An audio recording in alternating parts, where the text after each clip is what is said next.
ஆன்மீகம் திருமால் நண்பர்கள் அனைவருக்கும் வணக்கம். தொடர்ந்து நமது யூடியூப் சேனல் வாயிலாக பல ஆன்மீக தகவல்களை பார்த்துட்டு வர்றோம்.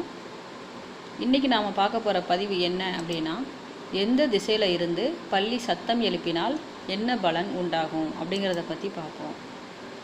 பொதுவாக நம்மளோட வீட்டில் நாம் ஒரு காரியத்தை பற்றி பேசிகிட்டு இருக்கும்போது நம்ம வீட்டில் இருக்கும் பல்லி திடீர்னு சத்தம் போடும்.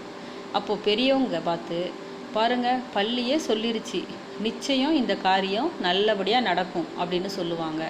அப்படிப்பட்ட அந்த பல்லி எந்த நாளில் எந்த திசையில் சத்தம் எழுப்பினா என்ன பலன் கிடைக்கும் அப்படிங்கிறத பற்றி தொடர்ந்து இந்த பதிவில் நாம் கேட்கலாம். நம்ம அனைவரது வீட்லேயும் பல்லி நிச்சயமாக இருக்கும். எதிர்பாராத விதமாக பல்லி நம்ம மீது கூட விழுந்திருக்கலாம். அதனால் பயம் கொள்ள தேவையில்லை. பல்லி எழுப்பக்கூடிய சத்தத்தை வச்சு கூட நல்லது மற்றும் கெட்டதை கணிச்சு வச்சுருக்காங்க நம்ம முன்னோர்கள். எந்த திசையில் இருந்து பல்லி சத்தம் எழுப்பினால் என்ன பலன் அப்படிங்கிறத பற்றி பார்ப்போம். வடக்கு திசையில் பல்லி சத்தம் இட்டால் என்ன பலன்னு தெரியுமா? பல்லியானது வாயு மூலையான வடக்கு திசையிலிருந்து சத்தமிட்டால் சுப செய்திகள் வீட்டை நோக்கி வரும், சுப நிகழ்ச்சிகள் நடக்கும் அப்படின்னு அர்த்தம். அதே மாதிரி கிழக்கு திசையில் பல்லி சத்தமிட்டால் என்ன பலன் கிடைக்கும்? நம் மனதில் தேவையற்ற பயம் வரக்கூடும், கெட்ட செய்திகள் வரும், குடும்ப தலைவனுக்கோ அல்லது தலைவிக்கோ தேவையற்ற மனக்கவலை உண்டாகும். வடகிழக்கு திசையில் பல்லி சத்தமிட்டால் என்ன பலன்னு தெரியுமா? பல்லியானது வடகிழக்கு திசையில் இருந்து சத்தமிட்டால் பண இழப்பு ஏற்பட வாய்ப்பு உண்டு. தொழில் செய்யும் இடத்தில் இடையூறு ஏற்படுறதுக்கும் வாய்ப்பு இருக்குது. வெளியூர் பயணங்களால் சிக்கல் ஏற்பட வாய்ப்பு, விபத்து ஏற்படவும் வாய்ப்பு உண்டு. எனவே முன்னெச்சரிக்கையாக இருப்பது மிகவும் நல்லது. வடமேற்கு திசையில் பல்லி சத்தமிட்டால் இறையருள் கிடைக்கும், பணவரவு அதிகரிக்கும், உறவினர் வருகையால் நல்ல செய்தி உண்டாகும், வீட்டில் மகிழ்ச்சி பெருகும். அதே மாதிரி தென்கிழக்கு திசையிலிருந்து பல்லி சத்தமிட்டால் பெண்களால் குடும்ப தகராறு உண்டாகும், குடும்பத்தில் பிரச்சனை உண்டாகும், பெண்களுக்கு உடல்நல பாதிப்பு உண்டாகும். அதனால் கவனமாக இருக்கணும். தென்மேற்கு திசையில் பல்லி சத்தமிட்டால் என்ன பலன்னு தெரியுமா? பார்க்கலாம். வீட்டுக்கு உறவினர்கள் வருவாங்க, அவங்களால குடும்பத்தில் மகிழ்ச்சி உண்டாகும். அதே மாதிரி தெற்கு திசையில் பல்லி சத்தமிட்டால் என்ன பலன் தெரியுமா?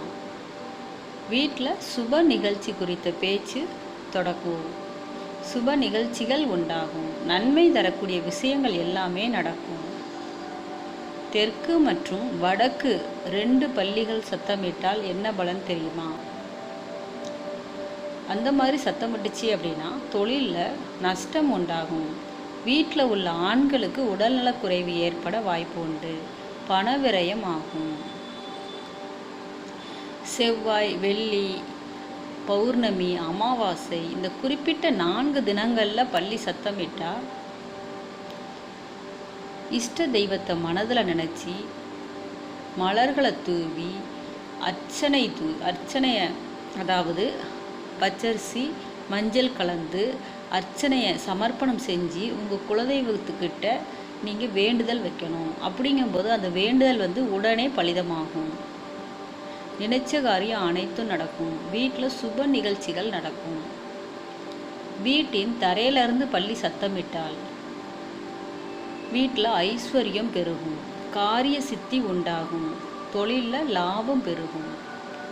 அதே மாதிரி வீட்டின் மேற்கூரையிலிருந்து பல்லி சத்தமிட்டால்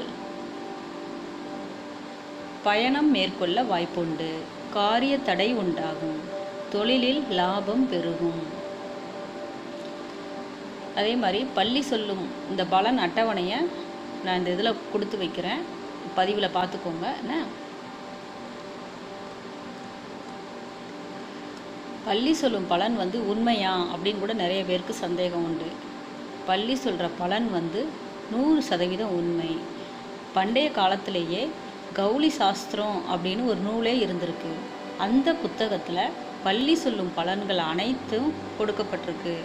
அது மட்டும் இல்லாமல் அது மக்களின் வாழ்க்கையில் நடக்கக்கூடிய நன்மை தீமைகளை முன்கூட்டியே கூறுவதாகவும் அமைக்கப்பட்டிருக்கு. இரவில் பள்ளி சொல்லும் பலன் என்ன அப்படின்னா, செவ்வாய், வெள்ளி, பௌர்ணமி, அமாவாசை நாட்களில் இரவில் பள்ளி கத்தினால் நமக்கு வெற்றி உண்டாகும் அப்படின்னு அர்த்தம். மற்ற நாட்களில் பள்ளி கத்தினால் மிகுந்த கவனம் தேவைன்னு அர்த்தம். எந்த ஒரு செயலையும் பல முறை யோசித்து செய்யணும். கோவிலில் பள்ளி சொல்லும் பலன் என்ன தெரியுமா? கோவிலில் இறைவனை வணங்கும்போது பள்ளிகள் சத்தமிட்டால் நமது வேண்டுதல் நிறைவேறும் அப்படின்னு நம்பிக்கை. கடவுளின் செய்தியாளன், கடவுளின் தூதுவனான பள்ளியின் மூலம் கடவுள் நம்மிடம் பேச விரும்புவார். நமது வேண்டுதல் நிறைவேறும்னு, நாம் தொடங்கவிருக்கும் செயல் வெற்றி அடையும்னு பள்ளிகள் கோவிலில் பலன் சொல்லும். பூஜை அறையில் பள்ளி சொல்லும் பலன் என்னன்னா, வீட்டில் செல்வ செழிப்பு அதிகமாகும், பணவரவு அதிகரிக்கும், தொழிலில் லாபமானது பெருகும். தலைக்கு மேலே பள்ளி சொல்லும் பலன் என்ன அப்படின்னா, மிகவும் சந்தோஷமான தருணம் ஏற்பட போகுது அப்படின்னு அர்த்தம். பள்ளி வீட்டில் இறந்தா அப்படி என்ன பலன் அப்படின்னா, வீட்டில் பள்ளி இறந்துருச்சு அப்படின்னா அது நல்லது கிடையாது. அப்படி பார்க்க நேர்ந்தால் குலதெய்வத்தை வழிபாடு செய்யணும், பிரசாதம் கொடுத்து பிரசாதம் வழங்குதல் போன்ற பரிகார நடவடிக்கைகளை மேற்கொள்ளணும். இறந்த பள்ளியை பார்க்க மற்றவர்களை ஒருபோதும் அழைக்கக்கூடாது. இறந்த பள்ளியை உடனடியாக அங்கேருந்து அப்புறப்படுத்திடணும். வீட்டில் பள்ளி கத்திக்கிட்டே இருந்தால் என்ன பலன் அப்படின்னா, நமக்கு நடக்கவிருக்கும் நன்மை தீமைகளை உணர்த்தும் அறிகுறியாகும். வீட்டில் பள்ளி கத்துவது என்பது கடவுள் நம்மிடம் உரையாட விரும்புகிறார் அப்படின்னு அர்த்தம். அதனால் பள்ளியை ஒவ்வொருத்தரும் வீட்டை விட்டு வெளியில் விரட்டாதீங்க. இந்த கருத்துடன் இந்த பதிவை முடிச்சுக்கிறேன். நன்றி, வணக்கம்.